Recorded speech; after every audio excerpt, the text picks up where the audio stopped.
അധ്യായം 79. നമ്മുടെ ജീവിതത്തിലെ ഏറ്റവും വിലപ്പെട്ട സമയമാണ്. നമ്മൾക്ക് കിട്ടിയ സമയത്തെ നമ്മൾ എങ്ങനെ ഉപയോഗപ്പെടുത്തി എന്നതനുസരിച്ചിരിക്കും മുന്നോട്ടുള്ള ഓരോ നേട്ടവും പരാജയങ്ങളും. ഇന്നലകളിലെ സങ്കടങ്ങൾ ഓർത്ത് വിഷമിച്ചിരുന്നാൽ നമ്മൾക്ക് ഇപ്പോൾ കിട്ടിയിരിക്കുന്ന സമയത്ത് വേണ്ടതുപോലെ പ്രയോജനപ്പെടുത്താൻ സാധിച്ചെന്ന് വരില്ല. ഇന്നിപ്പോൾ നമുക്ക് പലതരത്തിൽ സമയത്തെ പാഴാക്കി കളയാൻ സാധിച്ചേക്കും. പക്ഷേ എങ്കിൽ നാളുകളിൽ നമ്മളിൽ പലർക്കും ഒരുപക്ഷെ ഈ സമയം പാഴാക്കി പോയതിനെക്കുറിച്ച് ആലോചിക്കുമ്പോൾ വളരെയേറെ ദുഃഖങ്ങൾ സമ്മാനിച്ചേക്കാം. നമ്മുടെ സമയം എങ്ങനെ പ്രയോജനപ്പെടുത്താമെന്ന് നമ്മൾ ഓരോരുത്തരും നല്ലതുപോലെ ആലോചിക്കേണ്ടതുണ്ട്. നമ്മുടെ ഓരോരുത്തരുടെയും ജീവിതം വളരെ വിലപ്പെട്ടതാണ്.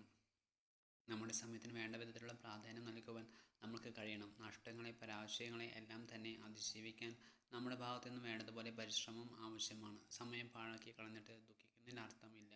നമ്മൾ എങ്ങനെ സമയത്തെ വിനിയോഗിച്ചു എന്നതിൻ്റെ അടിസ്ഥാനത്തിലായിരിക്കും ഓരോ വിജയവും പരാജയവും നമ്മളെ തേടി വരിക.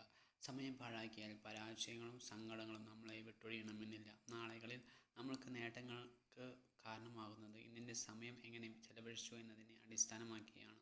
സമയം വേഗത്തിൽ കടന്നു പോകുമെന്ന ചിന്ത നമ്മളിൽ എല്ലായ്പ്പോഴും ഉണ്ടാവട്ടെ. സമയത്തെ വേണ്ടതുപോലെ പ്രയോജനപ്പെടുത്താൻ നമ്മൾ ഓരോരുത്തർക്കും സാധിക്കട്ടെ.